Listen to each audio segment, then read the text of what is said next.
Ron Harris here from MuscularDevelopment.com, wrapping up coverage of the Tampa Pro, brought to you by High-Tech Pharmaceuticals. It was a two-day, two-night event. Woo! Here with Mike Cox. It's over, man. General impressions. First of all, we need to thank Tim Gardner for putting this show on against, every obstacle. This thing was apparently, we didn't even know, local authorities tried to shut it down even as early as a couple days ago, and even I think during the show a couple times. They were threatening because it caught a couple people without a mask or something. And, you know, was this a bizarre freaking weekend? It's nuts, man. I didn't know. Well, we talked to Dan a minute ago. He looked like he was a little stressed out. Glad it's over with. But it's the COVID, man. We have it controls us. So thank God for Tim for getting this together. It wasn't easy to do. I'm sorry, like Brandon Curry's over here, Lunsford's right there. It's crazy, but it was good. We needed this. Like, we needed bodybuilding. You know what I mean? There's so much gloom and doom going on right now and all kind of political bull crap, but like, this is our home, dude. Like, we're meatheads. We need to be around other meatheads. We needed this show. We need to see Hunter. We need to see Brandon Curry out here. Labrada's over there. Yeah, right? Got a picture with Sean Ray. This is just insane, man. Absolutely insane. Love it. I mean, it's bizarre, but let's get into the show. We'll start with open. Like I said, a lot of people, that's their main concern. So this was the pro debut of Hunter Labrada. A lot of expectations on, a lot of pressure on this kid, I'm sure, to win, although he seems like he's a very mild-mannered guy. Didn't let it get to him. But very, very successful pro debut. Obviously, he won. We know that. And he delivered. The kid was not missing a thing. He was huge. He was in shape, full round. I didn't see any real weaknesses on him. How do you rate him? I didn't realize he was that big. He's not very tall either. He was like about your height, and he's got a lot of muscle. Listen. You say he was 253? Yeah. He had a lot of expectations coming in. Probably one of the most hyped guys since Phil Heath with his dad. You know, it's a lot to carry that name. There's a lot of expectations. You're expected to perform, expected to look great. He did. He's big. He was conditioned. Wasn't maybe as dry as he was a few days ago in those pictures, but he was good enough to win. I know people may want to see him lose just for whatever reason, but this kid's legit, man. He's young. If he stays injury-free, the sky's the limit. You know, we haven't had a guy this young, this good since Phil Heath. They're already talking about him at the Olympia, like, you know, top 5 guy, and I could see it. It wouldn't shock me at all. We're missing some people. We don't know about Rami qualifying. We don't know about, you know, other guys coming in the show, which leaves a hole. So, why not? This kid, he'll make the top 10 for sure. He could push top 5. We don't know. But when he matures, he's going to be hard to beat. He may be the next one, you know? I mean, like, he was just talking in the interview about he lost a lot of time due to shoulder injury and surgery and stuff. So, you know, give this kid like a year of full training with nothing in his way. Good Lord, look out. Okay, so second place was the other favorite for the show, Ian Valliere. Big guy, wide, massive back, delts. I've seen him in grainier condition, you know. I think earlier, when I did the earlier wrap-up, I think I gave him a little more credit for the condition. And I don't mean to put him down. It's just I've seen what he's capable of. I know how dry and how grainy that guy gets. I don't know if it would have made the difference today, but it might have.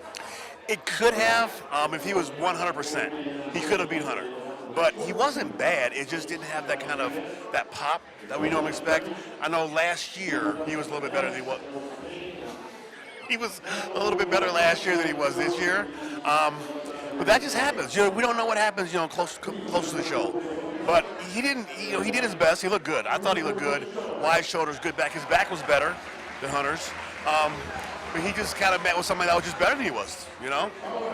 So Ian, keep your head up. You know, there was one show. There's more shows. Please keep going, Ian. You're very, very good. So that brings us to third place. This was a surprise of the show. Every once in a while, you're at a show and you see somebody, you're like, who the hell is that? Why don't I know who this guy is? He is really good. And that was Dwayne Walker today from Florida. Never heard of the guy. We're sitting there and Bo Lewis is next to us. He says, he was in Puerto Rico 212 with me last year. He's 220 today.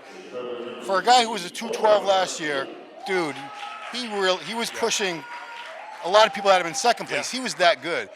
Beautiful shape, beautiful symmetry, round delts, tiny waist, detailed. I mean, I was so impressed with him. How about you? He had the best physique in the show. I mean, 101, Ian was second, but this guy had the best physique in the entire show. His front lat spread, front no biceps, all of his poses were perfect, but what made it so great was he was so conditioned. Through his chest, his abs. His quads were a little bit smaller, cross-traited though. Yeah. He needs way more hamstring. He needs a lot of meat in that hamstring. Yeah. But this guy was phenomenal, man. Like, I don't know where he came from, small waist. It's always refreshing to see some new blood in the sport. You just hope that, he doesn't rush it too quick. Take your time, add mass slowly, because he's got such a good physique. And at 220 pounds, he looked like he was 230 pounds. So even the 4 or 5 pounds of this guy will make a hell of a difference. But some said, DJ said, hey, why isn't he second? But great showing for him. I've never seen him before. I have no idea where he turned pro, when he turned pro. No clue he even was an IFBB pro. But it's great that people like to say, oh, it's politics. Well, this guy had no publicity coming in. We saw his name on the list, but I'm like, didn't even notice his name on the list. Right. And he third place. Yeah, so this goes to show you, it's not all politics. You don't have to have a big name or 100 million Instagram followers. If the physique's good enough, they will notice and they will reward it. Yep. The fact that this show was a little smaller in numbers for the Open probably helped, because when the judges have like 30 guys to look at, you can get overlooked. So let's move on. Fourth place, local guy from Florida here, Land O'Lakes, Florida, Phil Klahar. I've seen Phil at this show, I want to say, the last 3 years in a row that I've been here, and he's never gotten any love. Got no good call-outs. He's a massive guy, tall, tons of muscle, good shape, detailed, separated, striated. Every time I was scratching my head, I was like, what do they not like about this guy? Today, he got a really good look, and fourth place, not too shabby. He was in shape last year, got overlooked. This year, you couldn't help but know, again, maybe because the numbers were smaller, but you could not help not notice this guy because of his height, number one, and the amount of conditioning he had. His legs were like not only striated, but like clearly separated, which, we complain about the open guys not being in this condition. Right. Phil had it. Small waist, big back, pose. He owned the stage tonight. His confidence, I think, it took over him tonight. Yesterday, or this morning, he probably started off maybe like fifth place, sixth place. He worked his way up. Yep. So it can be done. You had to reward this guy for all the hard work he did. And his frame, he's filled his frame out nicely. Yeah. So I believe he's about 275 or 280. He's a big dude, man. Yeah. He's all the way big dude. So fifth place, rounding out top five, was Ronald Gordon, another very tall guy with a huge frame, super wide delts, narrow narrow waist. He's got long limbs. He needs to fill out a little more. That's my only knock on the guy, because somebody with a frame that big, there's just so much potential. And when he fills it all out like a Tony Freeman did, it's so impressive. Ronald, good job, Ronald Gordon. He's got a very clean, pleasing physique. His side chest was phenomenal, but he needs to be like Phil. Fill that frame out. Do it gradually. Don't want to pack on a bunch of mass now and ruin your look. But he's got such a fresh look and so much to work with. Like, he's got a lot of frame. And when that frame gets filled out, the sky's the limit for this guy, man. Lights out. Okay, so bikini went to Jennifer Dory from Canada, who had been fifth place at the Olympia a few months ago. Beautiful woman, well-deserved bikini win. And it was a big bikini field. It was not, there were like 40 of them? 40 of them, so good job, Jennifer. That is the better half of former men's physique Olympia champ, Mark Anthony Wingson. So we'll be seeing her at the Olympia again. Fitness went to Ariel Cadir. Ariel was just second at the Arnold, so coming into this, she was definitely highly ranked, but well-deserved. Like we said, we were watching this, the routines on all these women. These girls are so good. It's so entertaining. When certain divisions come out, you perk up. You perk up with these girls. Every single one had a kick-ass routine. Ariel was kind of heads and tails above everybody, but she was in good shape. She didn't take the show lightly. She was a big name coming in, but she also prepared for the show. Routine was so good, man. They're so creative. My goal is to do a backflip on stage one day. That is my next goal, to be like Ariel. I may die doing it, but we talked about it before. But this is the toughest division because they have to do all the physique stuff, diet, train, and then flip around and do all these one-arm push-ups and walk on their hands, all dried out and smiling, miserable. And they look like they're happy the entire time. Yeah.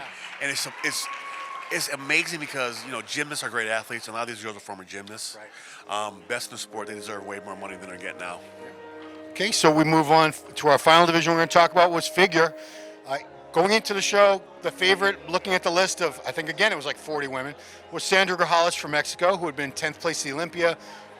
She's a name. She's done well in a lot of the bigger shows, but this goes to show you it doesn't matter. They're going to they're going to find the best physique. They're not looking at names or Instagram followings. Nope. LaToya Farley pulled off the win, so she punched her ticket for the Olympia. She'll be a contender now for the Figure Olympia for sure. She's got such great shape. A lot of these girls, their shape is so good. This was a deep class. The third call-out girls were phenomenal. Yeah. Like and we had ripped glutes, we had cross-straight quads, but they seemed to find that happy medium between the really big, hard girls and the really shredded girls. But like Latanya, she's phenomenal. She's absolutely phenomenal. Happy for her. She was very happy to win the show. Again, if you got a good physique, they're going to find you. And again, people love to scream politics, but the best physique won tonight. So props to all these athletes for preparing through a quarantine. I'm sure a lot of them were training at home. It was not the ideal situation. Not even knowing if any of these shows would happen. We've prepped for shows, and it's hard enough. But we knew the show was going to happen on the day it was going to happen. There was never a doubt. Can you imagine dieting and, I'm not even sure there's going to be a show? No, I wouldn't do it. So take my hat off to you guys. Samson Duda couldn't make it because... That's right. Samson Duda was supposed to be here. They wouldn't let him fly out from UK last minute. You know what? It's hard. God bless these guys because this is not easy. It's not only stressful. People lost their jobs. You were quarantined at home. And it's just getting out and smelling the Protan. It's just what we needed, bro. I needed this. I needed to, see some muscle head stuff. I love the smell of Protan in the morning. It smells like victory. Apocalypse Now reference. Well, that's going to wrap it up for our coverage, muscular development coverage of the Tampa Pro, brought to you by High Tech Pharmaceuticals. Again, thanks to Tim Gardner and his team for pulling off an amazing weekend against a lot of heavy odds and obstacles. You guys did it, and we're just psyched to be back here covering shows, back doing what we love. So let's hope for more and more shows happening this year. Hope everything gets back to normal soon. Everybody, thanks for following along. Remember, we have plenty of videos on our YouTube channel, Muscular Development, contest gallery of pictures of all the competitors taken by this man, Hector, that you can't see behind the camera, all kinds of stuff. So please check out more of the coverage. Appreciate it very much. And we'll see you at the next one.